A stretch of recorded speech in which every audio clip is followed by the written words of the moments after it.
A couple of years ago I released a book called Interpreters versus Machines. Can interpreters survive in an AI dominated world? It's a good book, I thoroughly recommend that you read it. Everything I said is still valid. But there's a couple of things I didn't quite cover. And so I'm now launching with this video. It's the first of quite a few that you'll see over the next few weeks. A whole series on the future, of interpreting. There's also accompanying blog posts which pick some ideas and go into more detail. And the idea is to spark discussion. I'm not claiming that I am some kind of expert seer who can see exactly what's going to happen, but I want us to start thinking about this a bit more closely than we have been. The first question that a lot of people might have is, why should they care about the future of interpreting? After all, you've got church meetings to do, products to sell, services to deliver. But if your audience speaks another language, if they don't speak English as their first language, or if they want to buy your services or products in French or German, or if your church has people from India or China, they might want to access what you're saying in a different language. Now, it's possible and entirely feasible in some cases to rely on machines. Just let them open up an app on their phone, get Google Translate out and see if it will work. When you do that, you lose all control. Any quality checks go out the window, and you have to hope the machines get it right. And then there's a whole privacy thing about doing it that way.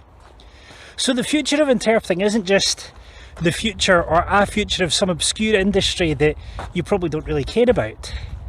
We're talking about the future of international business. We're talking about the future of multicultural church. We're talking about the future of people being able to go to hospital in a country where they don't speak the first language and receive first-class treatment. We're talking about, at least in part, the future of large swathes of humanity. You go on holiday to another country, you get sick, you need treated by a doctor. You kind of have to hope they speak your language, unless there happens to be an interpreter. Interpreting is kind of everywhere. It's in hospitals and schools, at big events, in negotiations, in churches, synagogues. It's everywhere. So we're talking about an interpreting future. We're talking about our future together. And so the first question that I have to ask is, how are people going to come across interpreting in the future? You know, historically, like for me, my first encounter with interpreting was at a really big youth conference in Germany. I saw these funny people standing on stage, one on the left and one on the right. One of them was speaking French, which I understood some of, and the other one was speaking English. And I suddenly clicked that without these two people on the stage, I wouldn't have a clue what the speaker was saying. I realised that interpreting opened doors and allowed people to express themselves in a way that they wouldn't be able to otherwise, and also allowed people to communicate in ways they wouldn't be able to otherwise. Interpreting opens doors, but in a world where you do have an app on your phone that can provide something that looks like interpreting, in a world where people expect to be able to access things in their language, not in some trade language or not in some widespread language. By the way, the share of internet content, web content in English is actually shrinking year on year as a lot of other languages become really common. In a world where that's true, interpreting and its cousin translation are going to be everywhere. Asking how are people going to come across interpreting is like asking how are they going to come across the internet? How are they going to come across telephone lines? How are they going to come across farms or outdoors? Interpreting is going to be ubiquitous. It's going to be everywhere. In many ways, it already is. So if interpreting is everywhere, how does that mean that you should buy interpreting? How does that mean we should train interpreters? Does it even leave a future for humans? Those are big questions, and we'll be going into them in the weeks to come. But I want us to think about this. If interpreting is everywhere, how do we know that it's good interpreting? The old answer to that question was we have standards. And if you're a member of such and such an association, or you have such a degree, you're a good interpreter. But mostly we've trained interpreters for set places. We've trained them for courts or for medical settings, or we've trained them for conferences. And that's great. And I'm glad we've trained interpreters for courts and conferences and medical settings.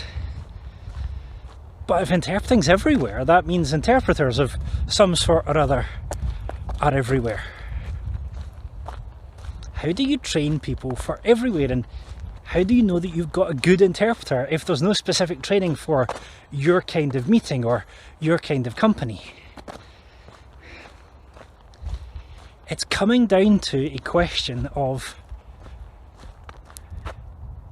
trust. We trust that when we go on the internet and type in a website, that the website that we've gone to is the one that we're looking for. There's all kinds of technical and fascinating systems that allow us to have a good inkling that actually we're going to the right place, not some crazy fake. Any future of interpreting has to include trust.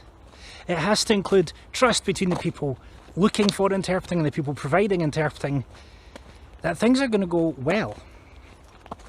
If we're talking about a future of interpreting, we have to realise that the old tired view of, you know, here's this interpreter with this highfalutin degree who arrives, just gets on with it and then goes home, that doesn't wash anymore. In fact, there's been a number of researchers pointing out that the idea of splitting interpreting into settings, you know, medical interpreting, court interpreting, conference interpreting, that doesn't really work in a world where interpreting is everywhere, and it doesn't really work when you actually look at the data as to how interpreters behave.